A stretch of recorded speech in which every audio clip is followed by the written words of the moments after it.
गरीब लस्सी वाले की अमीर बहन। कड़ी धूप में मीनाक्षी एक पेड़ के नीचे अपने ठेले पर लस्सी बेच रही थी। आने जाने वाले लोग धूप से परेशान होकर उसके ठेले पर आकर लस्सी पी रहे थे।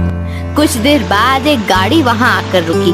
गाड़ी के ड्राइवर ने अंदर बैठे हुए अपने मालकिन से कहा, मालकिन बहुत प्यास लगी है, मैं वो लस्सी पी लूं? हाँ, जाओ और जल्दी आना। ड्राइवर मीनाक्षी के ठेले पर आकर लस्सी पीने लगा। सोनाक्षी खिड़की की कांच नीचे करके बाहर देख रही थी। जब उसके मीनाक्षी को देखा तब वो गाड़ी से उतरकर ठेले पर आ गई। अरे मालकिन, आपको भी लस्सी पीनी है? छी, मैं नहीं पीती ऐसी रास्ते पर लस्सी। मुझे क्या अपनी तरह समझा है तुमने? अपनी औकात में रहकर बात करो। जाओ गाड़ी में जाकर बैठो, मैं भी आती हूँ। फिर सोनाक्षी मीनाक्षी को देखने लगी। मीनाक्षी ने मुस्कुराते हुए कहा, दीदी आप कितने महीने के बाद मिल रहे हैं हम। खबरदार, जो मुझे दीदी कहकर बुलाया तो किसी ने सुन लिया तो मेरी क्या इज्जत रह जाएगी। देखा नहीं कितनी बड़ी गाड़ी में घूमती हूँ मैं, और तुम ये छोटा सा ठेला चलाती हो, गरीब कहीं की। हाँ दीदी, मैं गरीब हूँ, लेकिन आपके जैसे स्वार्थी नहीं। आपने तो माँ बाबूजी के बारे में एक बार भी नहीं सोचा और उस अमीर लड़के का हाथ पकड़कर भाग गई। आपने एक बार भी सोचा कि आपके जाने के बाद उन दोनों पर क्या बीती होगी? नहीं सोचा, और मुझे सोचना भी नहीं है। क्यों कि अगर मैं घर से नहीं भागती तो मुझे भी तुम्हारी तरह हमेशा गरीबी में जीना पड़ता, जो मुझे मंजूर नहीं था। आज देखो मेरे पास इतना पैसा है कि ऐसे कितने ठेले मैं खरीद सकती हूँ। हाँ। सोनाक्षी इतरा कर गाड़ी में बैठकर चली गई। मीनाक्षी को उसके इस बर्ताव से बहुत गुस्सा आया। सोनाक्षी ने अपने माता पिता के बारे में कुछ नहीं पूछा, इसलिए मीनाक्षी को बुरा लग रहा था। ऐसे ही दिन बीत रहे थे। एक दिन, मीनाक्षी बेटा क्या हुआ, बहुत परेशान लग रही हो? क्या कहूँ माँ, आजकल हमारी भैंस ज्यादा दूध नहीं देती। अगर दूध कम होगा तो लस्सी भी कम बनेगी, और अगर कम लस्सी बेची तो पैसे भी कम मिलेंगे। हाँ बेटा, हमारी वजह से तुम्हें बहुत परेशानी उठानी पड़ रही है। जब से सोनाक्षी भाग गई है, इन्हें इतना थक्का लगा है कि इन्होंने बिस्तर ही पकड़ लिया है। मैं भी बीमार रहती हूँ, कोई काम नहीं कर पाती। कोई बात नहीं माँ। कुछ दिनों के बाद फिर से एक बड़ी गाड़ी मीनाक्षी के ठेले पर आकर रुकी। एक हैंडसम लड़का गाड़ी से नीचे आया और उसने मीनाक्षी से लस्सी मांगी। वो बैठकर लस्सी पीने लगा। उसे लस्सी का स्वाद बहुत पसंद आया। फिर, आप ये लस्सी कहाँ से लाती हैं? जी, मैं खुद से लस्सी बनाती हूँ। मेरे घर में एक भैंस है, उसका दूध निकालकर उससे लस्सी बनाकर बेचती हूँ। अच्छा, तभी इसका स्वाद इतना अच्छा है। रोज ताजे दूध से बनी हुई लस्सी सच में बहुत स्वादिष्ट है। ये मेरा कार्ड है, आगे शहर में मेरा होटल है। मैं सोच रहा हूँ कि अगर ये लस्सी मेरे होटल में भी बेचूं तो अगर आप ऐसे ही लस्सी बनाकर मुझे सप्लाई करें तो आपको अच्छा खासा मुनाफा होगा। लेकिन होटल में तो बहुत ज्यादा लोग होते हैं, अब मैं घर पर इतनी ज्यादा लस्सी नहीं बना सकती। ये बात भी ठीक है, तो फिर आप होटल में आकर बना सके तो मेरे कुछ लोग आपकी मदद कर देंगे। आप सोचकर इस नंबर पर मुझे कॉल कीजिएगा। मीनाक्षी सोच में पड़ गई। घर आने के बाद भी वो संकेत के दी हुई ऑफर के बारे में ही सोच रही थी। मीनाक्षी ने अगले दिन संकेत को फोन किया और उसके होटल चली गई। होटल बहुत बड़ी थी। मीनाक्षी दिल लगाकर काम करने लगी। उसने बहुत सारी लस्सी बनाई। होटल दोपहर के समय होटल में आने वाले लोग लस्सी पीने लगे। लस्सी का स्वाद इतना अच्छा था कि लोग बार बार लस्सी मांगकर पी रहे थे। पहले ही दिन संकेत के होटल में मीनाक्षी के बने लस्सी की अच्छी बिक्री हो गई थी। इस बात से संकेत बहुत खुश था। दिन बीत रहे थे और मीनाक्षी की कमाई भी काफी बढ़ गई थी। एक दिन, मीनाक्षी जी, इन गर्मियों के दिनों में आपके बने स्वादिष्ट लस्सी ने सच में लोगों को दीवाना बना दिया है। हमारे कितने ऐसे कस्टमर हैं जो सिर्फ लस्सी पीने के लिए रोज यहाँ आते हैं। सच में आपकी वजह से मुझे बहुत फायदा हो रहा है। मीनाक्षी, मैं बहुत दिनों से आपसे एक बात करना चाहता हूँ। मैं आपको बहुत पसंद करता हूँ और आपसे शादी करना चाहता हूँ। जी, ये आप क्या कह रहे हैं? जी, मैं समझता हूँ कि आपको बहुत अजीब लग रहा है, लेकिन ये बात सच में कि मुझे आप बहुत पसंद है। आप इतने दिल से काम करती हैं, सबके साथ मिलजुल कर रहती हैं। आपके इसी स्वभाव ने मुझे मोह लिया है। संकेत की बात सुनकर मीनाक्षी शर्माकर अंदर चली गई। कुछ दिनों के बाद मीनाक्षी और संकेत की शादी हो गई। गरीब लस्सी बनाने वाली मीनाक्षी आज एक बड़े होटल की मालकिन बन चुकी थी। फिर एक दिन सोनाक्षी उन होटल में आई, तब उसने वहाँ मीनाक्षी को देखा। फिर, अरे तुम, और इतने बड़े होटल में, तुम्हारी कहाँ हैसियत है इस होटल में आने की? लगता है रास्ता भटक गई हो। चलो कोई नहीं, जो चाहे खा लो, मैं तुम्हारा बिल भर दूंगी। वैसे भी ऐसी होटल में आना तुम्हारे नसीब कहाँ। दीदी, लगता है आपने मुझे ठीक से देखा नहीं। आपको अपने अहंकार में कुछ दिखता ही नहीं। अब मैं वो गरीब लस्सी वाले नहीं, इस होटल की मालकिन हूँ। आज से ज्यादा भारी साड़ी और गहने पहने हैं मैंने। क्या मजाक कर रही हो तुम? हर होटल की मालकिन? क्यों नहीं हो सकती? मेरी मेहनत और ईमानदारी देखकर संकेत ने सामने से आकर मेरा हाथ मांगा था। मैं आपकी तरफ भाग नहीं गई थी। आपको लगता था दीदी कि मैं हमेशा गरीब रहूंगी, लेकिन दिन बदलने में देर नहीं लगती। जिस लस्सी बेचने वाली गरीब लड़की को अपनी बहन कहने में आपको शर्म आती है, उसी लस्सी को बेचकर आज मैं इस मकाम पर पहुंची हूँ।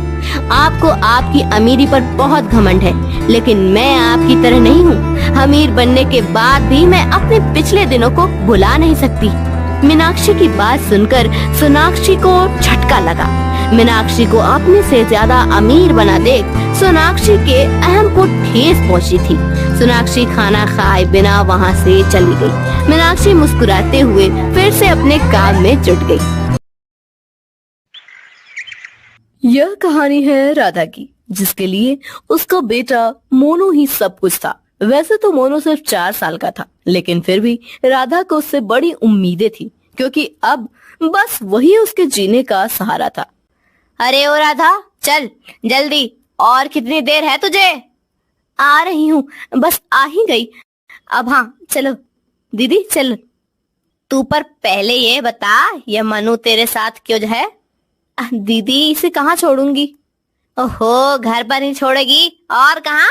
जैसे मैं अपने बच्चे को छोड़कर जाती हूँ रोज। ना दीदी ना, मेरा मोनू अभी बहुत छोटा है, इसे अकेले कैसे छोड़ दूँ? ये वहाँ बिल्कुल परेशान नहीं करेगा। सच में बड़ा समझदार है मेरा मोनू। जहाँ बिठा दूंगी वहीं बैठा रहेगा। और इसका ये खिलौना भी तो है, ये सारा दिन उसके साथ ही तो खेलता है, वहाँ भी खेलता रहेगा। नहीं राधा, यह तेरा पहला काम है ना, इसलिए तू ऐसी बातें कर रही है।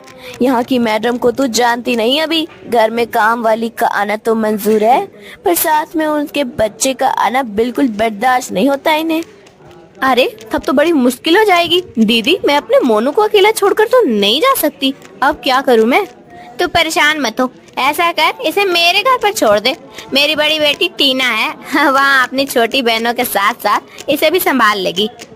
लेकिन दीदी, अगर ये रोया तो? बच्चे तो रोते ही हैं और फिर चुप भी हो जाते हैं। देख रहा था, अब तेरा पति तो नहीं है, कमाने के लिए तो तुझे ही सब देखना होगा ना, और इसके लिए तुझे मोनू को भी थोड़ा मजबूत बनाना होगा। राधा के पति महेश को गुजरे अभी बस 2 महीने ही हुआ था, लेकिन इस 2 महीने में ही सब कुछ बदल गया था। घर में जो भी पैसे थे वह महेश के अंतिम संस्कार में और फिर 2 महीने के खाने पीने में खर्च हो गए। अब राधा के पास खुद जाकर काम करने के सिवाय और कोई चारा नहीं था। भारे दिल से वह मोनू को सुशीला के पास घर छोड़कर काम पर चली तो गई, लेकिन उसका मन काम में बिल्कुल भी नहीं लग रहा था। अरे पानी कब से बह रहा है? ध्यान कहाँ है तुम्हारा? माफ कर दीजिए मालकिन, काम का पहला दिन है तुम्हारा और तुम ऐसे काम कर रही हो। देखो, अगर काम अच्छे से करोगी तभी मैं रखूंगी तुम्हें, वरना नहीं। नहीं मालकिन, दोबारा ऐसा नहीं होगा। मुझे काम से मत हटाइएगा, मुझे इस काम की बहुत जरूरत है। अपने मोनू के लिए मुझे यह काम करना ही है। ठीक है ठीक है, हाँ, अब वक्त बर्बाद मत करो और फटाफट सारा काम निपटा। राधा काम तो कर रही थी, लेकिन उसे हर पल मोनू की चिंता खाई जा रही थी। उधर मोनू का भी राधा के बिना रो रो कर बुरा हाल था। वह पहली बार अपनी माँ से इतनी देर के लिए दूर था और इसलिए वो बस रोए ही जा रहा था। ओह कितना रोता है, या शायद इसे भूख लगी होगी। सुनो, तुम दोनों जरा मोनू का ध्यान रखना, मैं अभी रसोई से इसके लिए दूध लेकर आती हूँ। अपनी छोटी बहनों पर मोनू की जिम्मेदारी छोड़कर टीना रसोई में चली गई और उसके जाते ही मोनू रोता हुआ घर से बाहर आ गया और उसका खिलौना भी उसके हाथ में ही था। टीना की छोटी बहनें खेलने में मस्त थी, दोनों ने मोनू पर बिल्कुल ध्यान नहीं दिया। 4 साल का मासूम मोनू रोता हुआ मेन रोड पर आ पहुंचा, जहां बहुत तेज ट्रैफिक चल रहा था। वह रोते हुए बस अपनी माँ को ही पुकारे जा रहा था। फिर अचानक वह बेहोश होकर जमीन पर गिर पड़ा। उधर राधा को जैसे ही मोनू के गायब होने का पता चला, उसके पैरों तले जमीन ना रही। ये क्या कर रही हो दीदी? कहाँ चला गया मेरा मोनू? वो बस 4 साल का ही तो है, इतना छोटा बच्चा अकेले कहाँ जा सकता है? मैंने आपके भरोसे छोड़ा था उसे, मुझे कुछ नहीं पता। मुझे मेरा मोनू ला कर दो, अभी ला कर दो। माफ कर दे राधा, टीना बता रही थी कि वह तुझे याद करके बहुत रो रहा था, शायद तुझे ढूंढने ही निकल गया वह घर से। राधा और सुशीला ने आसपास का पूरा इलाका छान मारा, लेकिन मोनू उन्हें कहीं दिखाई नहीं दिया। पुलिस स्टेशन जाकर भी कोई फायदा नहीं हुआ। मोनू का कहीं कोई अता पता नहीं था। राधा पागलों की तरह दिन रात बस मोनू की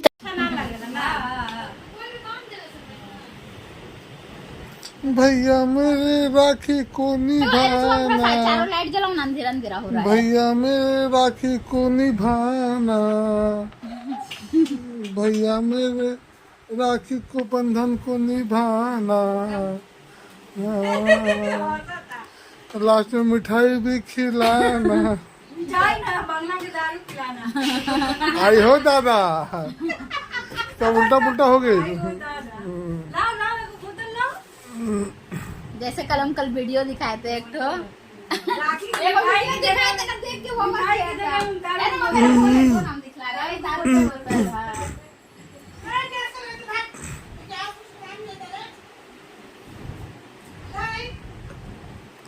भाई बहन में कितना प्यार। देखो बॉडी बिल्डर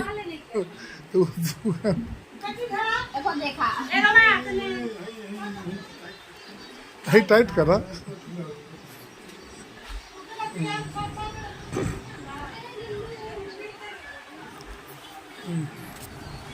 ठीक है, आप लोग आप मिठाई खिलाइए तो देखे मिठाई में क्या टेस्ट है, पूछने को मामा से।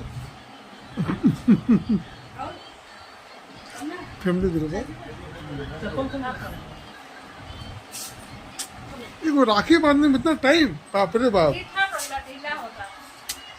अरे भैया ढीला